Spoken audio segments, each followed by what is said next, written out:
आप देख रहे हैं नेटवर्क 33 राजकुमार के साथ। तो चलिए बढ़ते हैं आज की कहानी की ओर। उस रात मैं बस से खलाती जाने के लिए निकला तो बस में बैठने के बाद मैं कान में लीड लगाकर गाने सुनने लगा। चूंकि अभी काफ़ी वक्त लगने वाला था खलाती पहुंचने में, बस में भी काफ़ी शांति थी और बाकी के यात्री भी मेरी ही तरह फ़ोन पर लगे हुए थे और एकाध दो तो गहरी नींद में होने के कारण खर्राटे भी लेने लगे थे।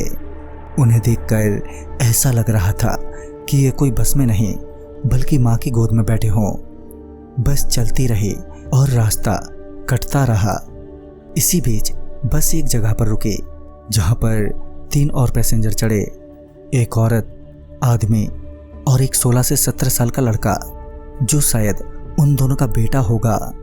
मगर वो लड़का अभी बेहोश जैसी हालत में था, जिस वजह से बस के कंडक्टर ने सहारा देते हुए उस लड़के को बस की सबसे पिछली वाली सीट पर आराम से लिटा दिया, क्योंकि पिछली सीट पूरी ही खाली जा रही थी। इसी बीच जब मेरी नज़र उन दोनों मियाँ बीवी पर गई तो मुझे ऐसा लगा कि वो दोनों किसी चिंता में हैं, मगर मैंने उन्हें टोकना ठीक नहीं समझा और मैं वापस अपने गाने में खो गया। फिर कुछ ही देर बाद अचानक ही कोई बस में जोर जोर से चिल्लाने लगा। जब मैंने पीछे देखा तो पाया कि वही लड़का किसी छोटे बच्चे की तरह सीट पर कूदते हुए चिल्ला रहा है, पर उसके मम्मी पापा उसे शांत करने की कोशिश कर रहे थे। मगर वो लड़का चुप होने की बजाय पूरी बस में दौड़ने लगा, जिस वजह से बस में मौजूद बाकी की सवारी परेशान होने लगी। यहाँ तक कि उस लड़की के शोर ने उन सवारियों को भी जगा दिया जो अब तक सपनों की दुनिया में चले गए थे। हालांकि उस लड़के का बाप पूरी कोशिश कर रहा था अपने लड़के को वापस अपनी सीट पर बिठाने की, मगर वो लड़का काबू में नहीं आ रहा था। तभी एक मोटा सा आदमी जो सबसे आगे वाली सीट पर बैठा हुआ था, उस आदमी ने बोला, अरे भाई संभाल ले अपने पागल बेटे को, नहीं तो यहीं मार के घेर दूंगा। ये सुनकर जहां मुझे उस मोटे आदमी पर गुस्सा आ रहा था तो वहीं उस लड़के का बाप बड़ी ही विनम्रता से बोला, भाई साहब माफ़ कर दीजिए, ये बीमार है, इसे कुछ भी नहीं पता कि ये क्या कर रहा है। ये बोलते हुए उस आदमी ने अपने बेटे को किसी भी तरह से सीट पर ले गया। वो लड़का बैठ तो गया था मगर वो अभी भी जोर जोर से चिल्लाए जा रहा था। उस लड़के के लगातार चीखने के कारण उस मोटे आदमी का गुस्सा चौथे आसमान पर चढ़ गया। तभी गुस्से में तपते हुए वो मोटा आदमी बोला, अरे ओ ड्राइवर, बस रोक के उतार क्यों नहीं देता इन्हें, दिमाग की दही बना दी। इस पर बस ड्राइवर ने जवाब देते हुए कहा, अरे भैया जाने दो यार, बच्चा है। मगर वो मोटा साला माना ही नहीं और ड्राइवर को धमकाते हुए जोर से बोला, अबे साले तेरे को ये लौंडा बच्चा दिख रहा है, चल बस रोक अभी। उस आदमी के इतना कहते ही उस बस ड्राइवर ने बस रोक दी। बस के रोकते ही वो मोटा आदमी अपनी सीट से बाहर निकला और उस परिवार की तरफ बढ़ते हुए बोला, सीधे तरीके से बस से उतर जाओ, नहीं तो धक्के मार को उतार दूंगा। ये सब देखकर मैं भी बाकी पैसेंजर्स की तरह चुप नहीं रह सकता था। मैं बीच बचाव के लिए अपनी सीट से उठा ही था कि तभी वो मोटा आदमी जोर जोर से चीखने लगा।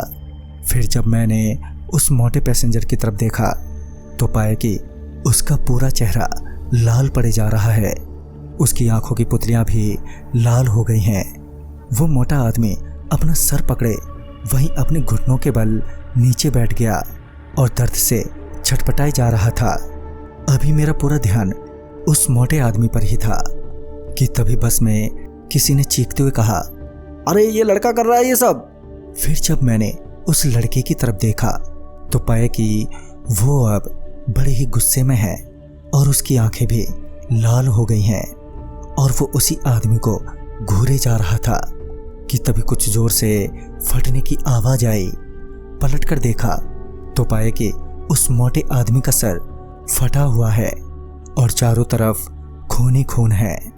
ये सब देखकर सभी के सभी सवारी इतना डर गई कि सभी सवारियों में खलबली मच गई कि तभी बस स्टार्ट हो गई और पूरी स्पीड में दौड़ने लगी।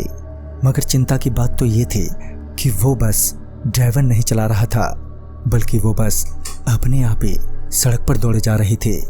बस को अपने आप चलता देख अब मैं भी बेहद घबराने लगा था कि तभी एक बार फिर मेरा ध्यान बच्चे पर गया, जो ब्रुम ब्रुम की तरह मुंह से आवाज निकालते हुए अपने दोनों हाथों को इस तरह हिला रहा था कि मानो वही बस चला रहा हो। वो अपने हाथ जिस तरफ घुमाता बस भी उधर ही घूम जाती।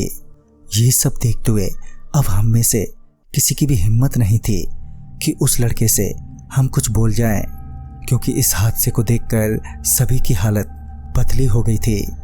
तकरीबन अगले 1 से 1.5 घंटे तक बस अपने आप ही दौड़ती रही। फिर जब 1-1.5 घंटे के बाद बस रुकी तो बस के रुकते ही वो लड़का बस से नीचे उतरकर सामने वाले घर में चला गया। उसके जाने के बाद उसके पिता ने सभी से हाथ जोड़कर माफ़ी मांगते हुए कहा, भाइयों, अभी जो कुछ भी हुआ उसके लिए मुझे दुख है, मगर मेरे बेटे ने ये सब जानबूझकर नहीं किया है। दरअसल उसके ऊपर एक बहुत बड़ा शैतान सवार है, जिसके चलते ये सब हुआ, और उसी के इलाज के लिए किसी जानकार के पास लेकर जा रहे थे। इतना बोलकर वो आदमी भी उस घर में चला गया।